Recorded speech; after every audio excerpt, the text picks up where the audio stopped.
सभी को मेरा नमस्कार। स्वागत है आपका अपने YouTube चैनल प्रवीण ढोंडुआ में। फिर हाजिर हैं एक और बड़ी अपडेट के साथ। अपडेट है साथियों हरियाणा में कच्चे कर्मचारियों को लेकर। आप सभी को बता दें कि कच्चे कर्मचारियों की जॉब सिक्योरिटी को लेकर अब संशय बना हुआ है और जो आदर्श चुनाव आचार संहिता है, इस कारण से कच्चे कर्मचारियों का पूरा खेल बिगड़ चुका है। कारण है साथियों, जिन कच्चे कर्मचारियों को जॉब सिक्योरिटी एक्ट में शामिल कर लिया गया है और उनका जो अध्यादेश है, ऑर्डिनेंस है, पास हो चुका है, लेकिन अभी तक उन्हें ज्वाइनिंग नहीं मिली है। यानी 15 अगस्त से जो नियुक्ति पत्र जारी होने थे डिपार्टमेंट की तरफ से, वो नहीं हो पाए हैं। उसके अलावा कुछ कर्मचारियों को 16 अगस्त के बाद यानी आचार संहिता के बाद जॉब सिक्योरिटी एक्ट का लाभ मिलना था, यानी पास होना था मंत्रिमंडल से, वो भी बीच में लटक गया है। तो पूरी डिटेल से बात करेंगे साथियों, किस प्रकार से अब कच्चे कर्मचारियों का जो मामला है गड़बड़ा गया है। डिटेल से जानना चाहते हैं तो वीडियो को लास्ट तक आप जरूर देखें। चलिए शुरू करते हैं। तो जैसा कि आप स्क्रीन पर देख पा रहे हैं, हरियाणा एक्सटेंशन लेक्चरर की जॉब सिक्योरिटी अध्यादेश बारे पहले चुनाव आयोग से मंजूरी लेनी होगी, उसके बाद मंत्रिमंडल में होगा विचार। पॉलिटेक्निकल इंजीनियरिंग कॉलेजों के गेस्ट फैकल्टी बारे भी आयोग से मंजूरी लेनी होगी। तो आपको बता दें, हरियाणा के सरकारी कॉलेजों में कार्यरत एक्सटेंशन लेक्चरर की जॉब सिक्योरिटी का अध्यादेश बारे पहले चुनाव आयोग से मंजूरी लेनी होगी, उसके बाद मंत्रिमंडल उस पर विचार करेगा। यह फैसला गत 17 अगस्त को हुई मंत्रिमंडल की बैठक में हुआ था। मुख्य सचिव कार्यालय से ने संबंधित विभागों को मंत्रिमंडल की बैठक में मंजूरी हुई कार्रवाई की प्रति भेज दी है। इसी तरह पॉलिटेक्निकल इंजीनियरिंग कॉलेज के गेस्ट फैकल्टी बारे भी अध्यादेश बारे चुनाव आयोग से मंजूरी लेनी होगी, उसके बाद उस पर मंत्रिमंडल की बैठक में विचार होगा।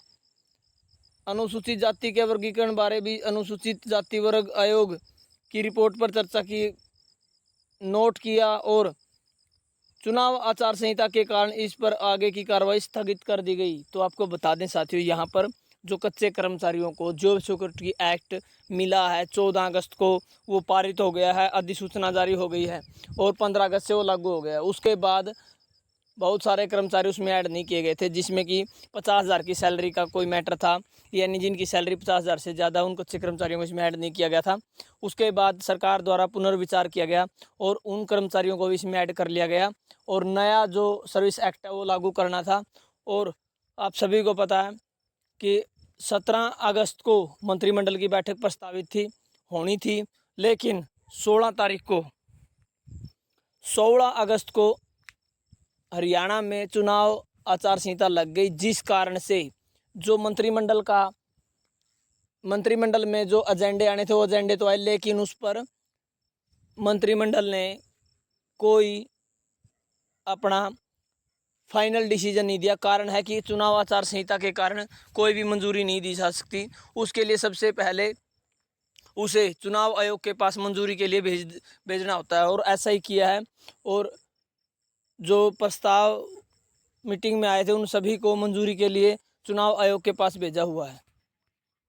अब आपको बताते हैं साथियों, जो 17 अगस्त की मंत्रिमंडल की बैठक हुई थी, इसमें जो मंजूरी हुई थी प्रस्तावों को लेकर, वो किस प्रकार थी।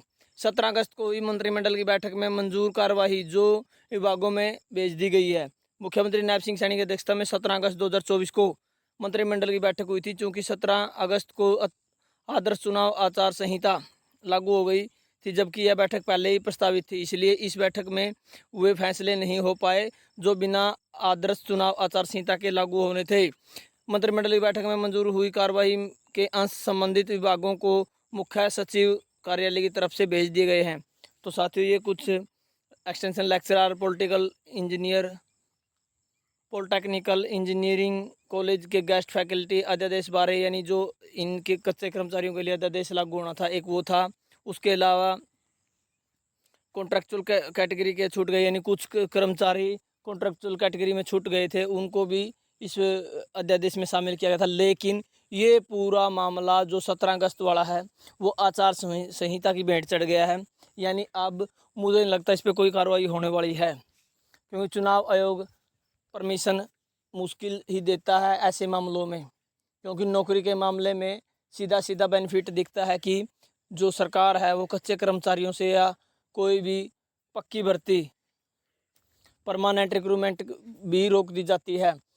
तो इन सभी बातों को देखते हुए अब इनका मामला जो बीच अधर लटक गया है। वहीं साथ में आपको बता दें, जो जिन कच्चे कर्मचारियों को जॉब सिक्योरिटी मिल चुकी है लेकिन उनके नियुक्ति पत्र जारी नहीं हुए हैं, सुनने में आया है कि बुधवार के बाद यानी आज के बाद उनके नियुक्ति पत्र जारी हो सकते हैं।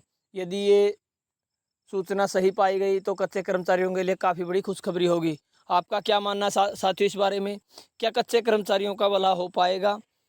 आप अपने कमेंट के माध्यम से हमें राय ज़रूर दें। धन्यवाद। वीडियो देखने के लिए आपका दिन शुभ हो।